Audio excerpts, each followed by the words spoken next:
What's up? Welcome back to my channel. My name is Debbie Nohemy, and thank you for continuously supporting and tuning in to today's episode. If you guys are new to my channel and have not subscribed to my channel, don't forget to click that subscribe button so you guys can stay updated with my most recent videos. Here is my IG and my TikTok handle, which is the same at Debbie Nohemy. So today I'm going to be talking about the do's and don'ts for a wedding. And what I mean by that is what should you spend your money on and what you should not spend your money on. What is worth it and what is not. What are the things that are a must-have and the things that people will not even look at, and you just spent $300–400 on something that was totally not worth it. Pretty much, if you have a wedding planner, she or he does all of this for you. They go through your budget. They tell you, you know what, this is not worth it, blah, blah, blah. These people will not even look at, and it's just totally irrelevant to even the wedding.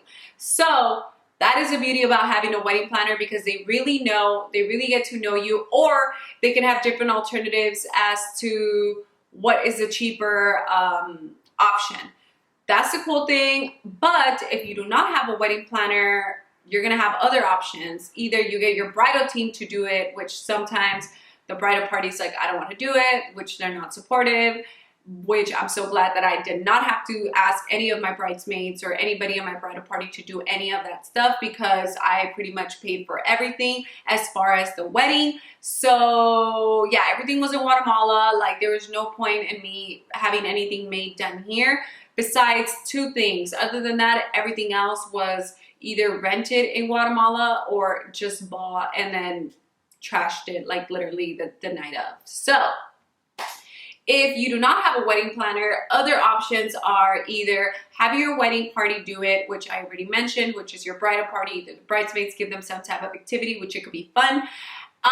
Two, it could be you do it yourself. So like DIYs, which can be fun, but if you have a regular job, it's sometimes hard to do all of that, because you're trying to have your 9-to-5 job, you know, your 40 hours, whatever, and then you're planning your wedding. And on top of that, you got to do DIYs projects, not only for your bridesmaids, if you're going to propose to them and you want to do like these beautiful boxes, or however you're going to propose and you want to do it yourself, which not only can be expensive because it tends to add up, but it also is time consuming, because you're trying to have this beautiful creative like creation that you have in your head, and you're trying to have this visual like come to life, which is usually what is always my problem, because I have this like visual and it's not something that I find on Pinterest or something that I found online. It's pretty much something that's like I've embedded in my head, and that's how I want it. And sometimes it's hard because half of the things don't even exist. It's just I have a different, I don't know, I just have a really, really, really creative imagination. It's just, you know, it's part of being a fashion designer. You just imagine things that it's like, okay, how am I going to find this, and how much is it going to cost me? And on top of that, you're going to multiply that by whatever amount of bridesmaids you have. So think about all of that when you're considering to proposing to your girls, which honestly, proposing to them should have no price. But again, people have budgets, and they should, because then you end up, yeah, like, just stick to your budget if you can. I don't listen to budgets. It's just never been my thing, but I wish I would have, you know? So, okay, so another thing, so I already mentioned the bridal party, have it yourself do it, you and your boyfriend could do it, or I mean your fiance, which in my case, I don't suggest. I'm not a very patient person. I have like major anxiety. I get very snappy. If somebody's not doing it right, I'm gonna snap, and it's just gonna create a problem. So that's not even an option for me. So yeah, don't, like, this is what I always say. If you want things done right, do them yourself. Don't rely on other people, because it's just going to turn out to be shit, and then you're just going to be mad. And you don't want to be an angry bride. Like, you know, when people say bridezilla, yeah, like, that's a real thing. And yeah, don't get upset because people are just trying to help you. But also, you have this thing where it's like, oh, it needs to be done a certain way. Then it's like, you know what, then just do it yourself. It avoids drama. It avoids problems, because my personality just is not a very patient person. So if you're just like me and have zero patience, and you're a perfectionist, and you like to control every situation, and you like things done at a certain time, do it yourself. That's all I'm going to tell you. Just do it yourself. Don't rely on other people, because they're just trying to be helpful, but you're obviously just not on the same page. So yeah, I think my best advice to you is hire a wedding planner. I'm not here to tell you about the wedding planners, but I do want to tell you the do's and the don'ts. So, okay, the don'ts. Let's start with the don'ts first. The reason why I want to start with the don'ts is just because I feel like my list is way shorter. Just because, again, I'm basing this off my wedding, my experience. Personalized napkins. What do I mean by personalized napkins? I mean the little napkins that have your name, your husband's name, or your last name and your wedding date. It's cute, but I'm gonna be honest with you, nobody looks at them. I mean, maybe that one person that's super detailed, which that person is me. I didn't even I hired a bartender, so people were there to take shots. You didn't have to get up to go get your drinks. That was definitely one of my main concerns when hiring my staff. And the reason why I said that is because the staff I hired double of that. And I just don't like when people are eating and there's other tables that are waiting on their food. I didn't do buffet style. I totally hate that. I'm sorry. I know I feel I know I sound very judgy. I do not like the whole buffet concept or the family style. I think that to me is a little tacky. Again, everyone's entitled to their own opinion, but for me and the theme that I was having, I did not like that. I just feel that a wedding is so much more elegant, so much more personal, and it should just be something that, I don't know, it should just be classy. And having family style or having a buffet to me is just not, it's not my vibe. It's I don't vibe with that. So it's no. If people traveled so far to be in your wedding or to be at your wedding, they should not be eating either cold food or they should not be waiting on their food for more than 5 minutes. Take that into consideration if you're hiring your staff. Don't be cheap, because that's, at the end of the day, that's your wedding. Yes, I get that people are always going to talk, and I get that. But at the end of the day, you want to give them something that's nice. This is your big day. You want people to remember that, because if you just really don't care about other people, then just don't have a wedding at all. I don't like when people say, oh, well, people will always talk, so I don't care. If they don't like it, hold on though, then don't have a wedding if you don't care what other people say, if you don't care about your guests and treating them well and hosting one of the best weddings or the most amazing day that should be for you, then don't invite people. If you're gonna be with that attitude, I just don't suggest that you have a wedding. It just makes no sense. I just feel that I wanted to offer them the best service. I wanted them to love the place as much as I do. I wanted them to have an amazing time, because I know they took times out of their days and their calendars to travel and be here for me. So I'm gonna go out of my way and I'm gonna give them the best service. And going back to the don'ts list, because I will sidetrack, fireworks. Well, okay, so the napkin situation, hold on. Yes, nobody looks at the napkins when you place them at the bar. I don't know why that took 20 minutes to explain to you as to why you should not have napkins, but that is ultimately your decision. I'm just sharing why I don't feel like it's necessary. So, fireworks. Like I mentioned in the beginning, I wanted fireworks, and obviously it's way cheaper in Guatemala. But because I was having an indoor wedding and so was my ceremony and my reception, it just made no sense to have fireworks, because like I mentioned, people are not going to go outside while they're having a good time with the DJ and drinks, and then just to go watch fireworks and then come back. It's going to be maybe 50% of your guests are going to go outside, and you just spent all this money on things that people didn't really even get to enjoy. Of course, I'm all for fireworks, but if you're having an indoor ceremony or reception, it's not worth it. So another thing is a real flower wall, or what people call backdrop. And this is pretty much a backdrop, right? It's just fabric. But the flower wall, it's this. So look how beautiful it looks. It looks gorgeous, everything. But it can be expensive.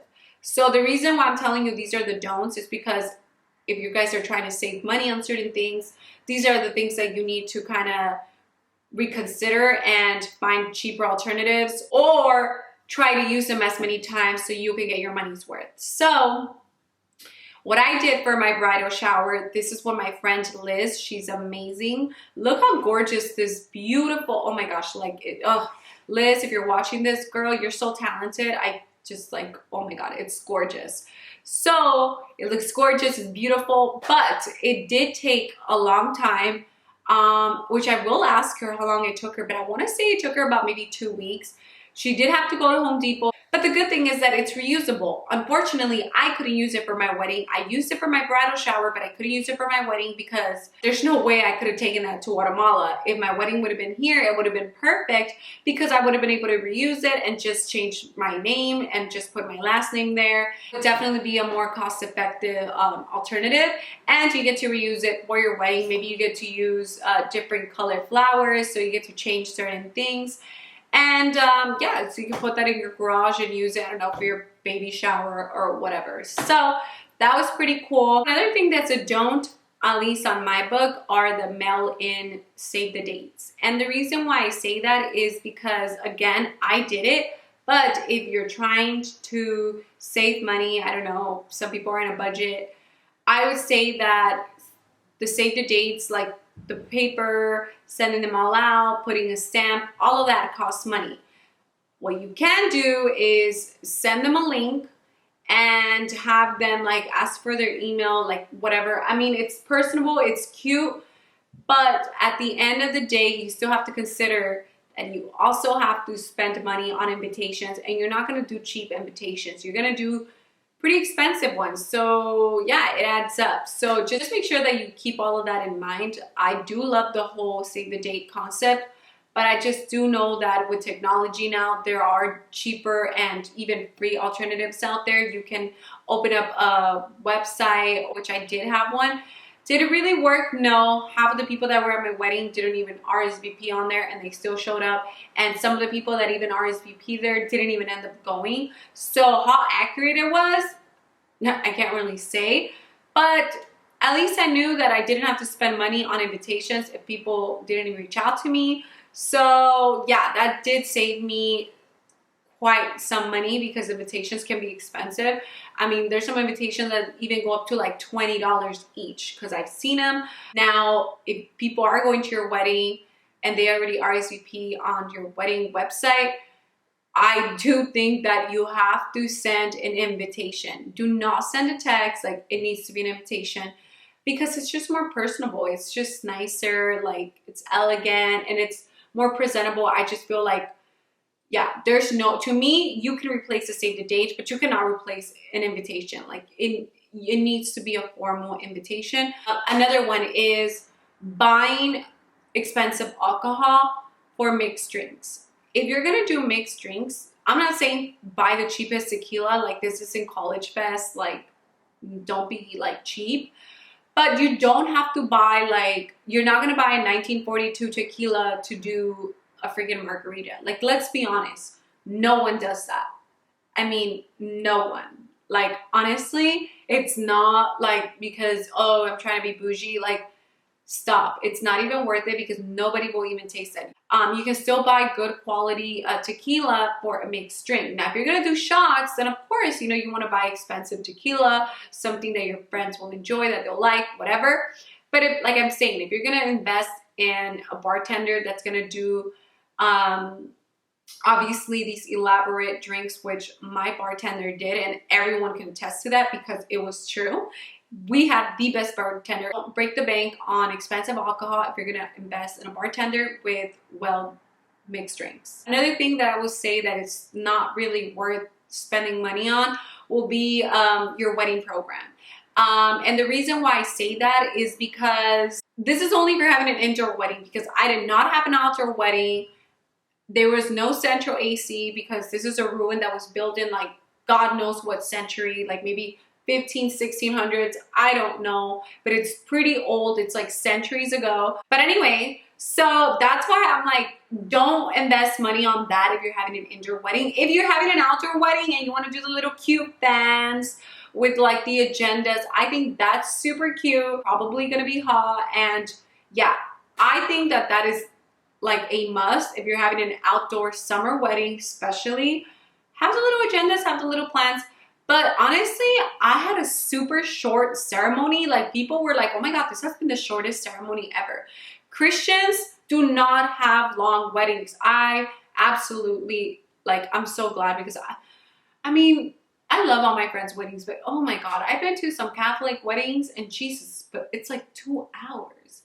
It's like, oh my God, why is it so long? Like, I went to a wedding, guys, they picked up offering, okay? Like, are you serious? I think that's so tacky. If you're at someone's wedding and the priest is asking for offerings, like, I'm sorry, you're not gonna get a dime from me.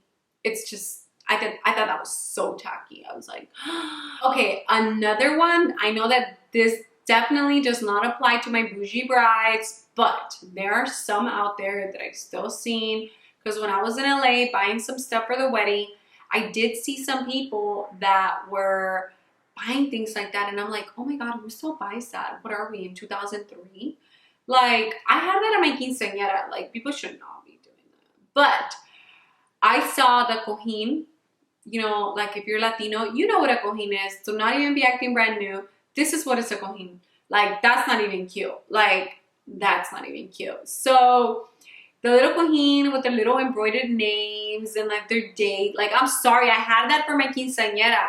We're in 2020. Like, no one should be having that at their wedding. Pinterest will be your best friend the moment you become engaged and you're planning your wedding, because you don't want to be ghetto. Like, it's not about you spending less money. It's about you finding like nicer and more modern things for your wedding. And I'm not trying to sound bratty or trying to sound like, oh my God, this bitch. Like, no.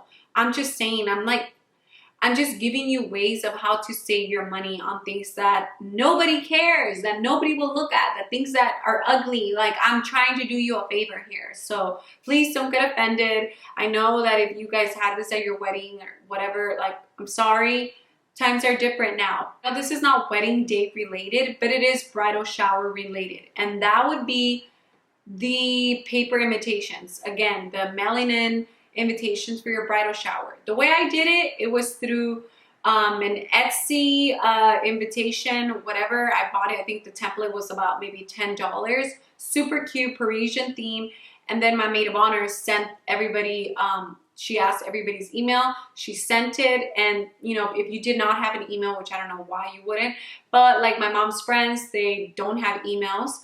My mom just sent them a text, which had like the little PDF, and then boom, they got all the information on there. It was perfectly fine. It was pretty. People still made it to their destination, and it had all the information that needed to be there. Just look out for different, cheaper alternatives, just because I'm not saying that that can drastically change the budget of your wedding, but you can use that money for other things that you might want. So yeah, there you have it. That is my don'ts list. And I hope that I'm able to help you girls in planning the most beautiful day and the most beautiful special day in your life. If there's something that I did not mention in the video, go ahead and comment below. I will do my best to answer your questions. Don't forget to give this video a thumbs up if you liked it. I hope that you girls enjoy this moment, you enjoy the process, and that you're just as excited as I was when I was planning my wedding. I'll catch you girls on my next video. Bye.